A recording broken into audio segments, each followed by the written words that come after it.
Hi everyone. In this article, we're going to put forward a framework for identifying our target audiences. Now, this framework is actually used by language teachers as a way to help students create better connections between vocabulary words. However, as authors, we're going to use this same concept to identify connections between the different topics in our books and our target audiences. This concept is known as a spidergram. And it's going to be something we're going to apply to an online strategy that is commonly used by search engine optimization experts, which is called a link wheel. So just bear with me as I get into this. I think you'll see it's actually pretty simple. For purposes of this video, I'm going to use my book, The God Complex, as an example to help you understand this process. So to do so, I first need to give you a quick overview of my book. The God Complex is a medical mystery that takes readers on a thrill ride through Eastern medicine. It's set in Prague and pits Eastern medicine against its critics in the West. As readers solve this mystery, they discover the secrets of Chinese medicine and a hidden connection to martial arts. The story was inspired by actual events, educates through entertainment, and offers Eastern medicine a mainstream presence. So the first step when creating your spidergram is to first draw your book in the center of a piece of paper. Now, using the description I just provided, we're going to draw some branches out to the main topics discussed in the book. So to start with, as I mentioned, this is a medical mystery. It involves Eastern medicine. It draws a connection between Chinese medicine and martial arts. The book is set in Prague, and it's inspired by actual events. So using those 5 topics, we can start to build our target audience. So for each topic, the first thing we're going to do is list the people you think would actively be searching these topics on the web. And then you're going to consider how to create a connection between your book and this topic. So if we take Prague, for example, so my book offers some insights into Czech culture, local cuisine, and the different tourist attractions in Prague. So most local Czechs would already be familiar with these insights. So I can't make a website that's really going to cater to them and try to sell them on my book as a way to educate them about their own culture or their own tourist attractions. However, tourists visiting Prague would probably find this information pretty useful. So this is a great tool. I think everyone should use this whenever you're writing any content for the web. It's Google's keyword tool. And using this, I can quickly determine which keyword phrases this potential audience will be searching, and then I can further refine my topic. So Prague itself it's a little too broad. And so if you're visiting Prague, what are some of the search terms you're going to be searching? So as I went through this process, I decided to create a free self-guided tour of Prague that's based on the locations in my book. So now the tour includes a handy map of Prague that travelers can download and take with them on their trip. I even came up with a slogan. It's read the book on the plane and take the tour by train.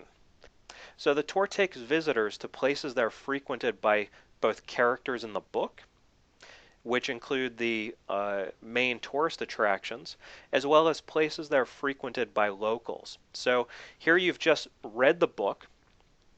You get a flavor for the local culture. You're sipping coffee in cafes with the characters essentially, and then you can get off the plane, get on the train, and use this tour to go live that experience. So in a way, this book really doubles as a travel novel. So I then took my free self-guided tour and I placed the tour download file on multiple Prague-related blogs that I've created. each blog targets one of these different keyword phrases that are routinely searched by tourists. So, for example, Prague self-guided tours, map of Prague, where is Prague, and so on. Um, each of these sites serves as a resource for its own topic and directs traffic within this small network of websites. And so basically, each of these sites is serving advertisements for both my book as well as Google AdSense, which helps me pay for my network. So as a result, my advertising is actually free. And over time, I will then measure how these sites are performing and remove those that either don't generate enough traffic, don't generate any sales, or don't generate any advertising revenue.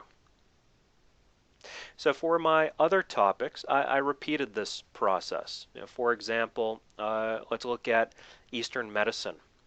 I created blogs on holistic healthcare. So I created a blog called Holistic Jobs, and it's actually a holistic healthcare job site. I created websites for Tai Chi, Qigong, and acupuncture. I even ran a national survey for acupuncturists as a way to collect data on the industry. So this not only helped me evaluate my own prospects for returning to school to study acupuncture, but in the margins, I placed ads for my book as a way to introduce it to them and pique their curiosity.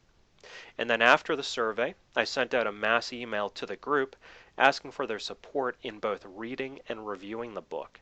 Now, this was a tremendous success for me. It really helped build a lot of early momentum for my title. And I think it's this type of outside of the box thinking that will help you engage your potential readers. First to identify them, and then to come up with, by narrowing down that topic, that'll actually help you figure out how can you reach them in a way that is mutually beneficial. Now, many of the acupuncturists were interested in reviewing the book because they recognized that having a mainstream storyline for Chinese medicine would benefit their industry. And so it was a win-win situation here. Okay, so once you've identified your audience and you've narrowed down your topic sufficiently, it's time to start building. So personally, I find the easiest way to create a website is by using WordPress blogs. Not the free blogs that are available on WordPress.com. These blogs should be independently hosted, mainly because the search engines tend to rank them higher than if it's a subdomain blog on Blogger or WordPress.com. So, examples of a subdomain blog would include, mybook.wordpress.com or mybook.blogger, or is it blogspot.com. Independently hosted WordPress blogs will offer many more features and flexibility for adding plugins, as well as advertising, which, as we said before, can help subsidize your link wheel. So if you start with a subdomain blog and then you try to move it later, I think that could be a real hassle. So in my own opinion, it's best to start out on the right foot and avoid, they say the wise man solves great problems before they are great. So this is a way to prevent having a bigger problem down the road. All right, so once you've created your blogs, it's time now to give them plenty of content. Content is key in both pages and posts, as well as adding images and videos. The content on your site must have a very high keyword density. So this means plenty of the keyword phrases you're trying to target for that specific site and its intended audience. Keywords must be found in your URL. So when you're selecting your domain, make sure that your keywords are in there somewhere. Your keywords must be in your content, the titles of your posts and pages, the subheadings between paragraphs, and even in the image titles and the alt text. Now remember, the alt text is used by the search engines to catalog what that image is. So when Google crawls your website, it's going to catalog your site based upon all of these keywords.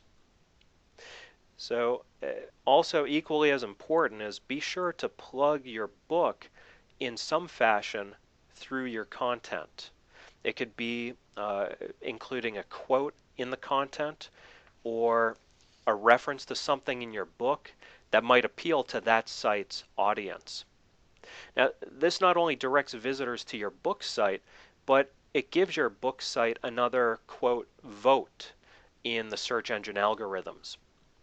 So your book's website should, or, the URL, the domain, should be embedded in the keyword phrases that draw the connection between the topic in your book and your book's website. So this typically would be, say, the topic of the website. That's pretty typical, or different variations of it. And then in addition to plugging your book through the content, you should definitely create your own banner ads for your book in the side margins. And a great resource for doing this, I've used it many times, is called Banner Snack. Now I'm going to include the links for different resources in these articles at the bottom of each article. Okay, so turning back to the self-guided tour of Prague, it's important to note that this also gave me great content for my other websites, especially my books website. And in the SEO business, my books website in this link wheel would be referred to as the money site because that's where the wheel is trying to drive traffic toward. In total, I have 15 websites in my link wheel, and these are called anchor sites. So the anchor sites are around the money site, and then around the anchor sites, I have created a number of smaller wheels that are comprised of various Web 2.0 and social media platforms such as Tumblr, Blogger, Facebook, Twitter, WordPress, article directories, and so on. In future articles, we'll cover these topics in much more detail. Okay, so once you've set up your blog, you've added your content, and you've plugged your book in both the content as well as the margins, it's now time to link your blogs. So to keep things simple, the first thing you're going to do is link your anchor blogs, your anchor sites going around the money site. You're going to link them in a circle, going in one direction. But make sure you break the link. Don't have it go, or break the circle. Don't have it go all the way around in a circle. Have it more like a horseshoe. And then what you're going to do is link each of these anchor sites into the money site, which is your book's website. So remember to keep all the links going in one direction, going one way around the circle. Make sure that you don't complete the circle, and then make sure you have one-way links going into your money site. So that about does it for this discussion on identifying your target audiences and providing you with some insights into a link wheel and the direction that these articles are going to start moving in. Thank you very much for participating, and your comments as always are greatly appreciated below.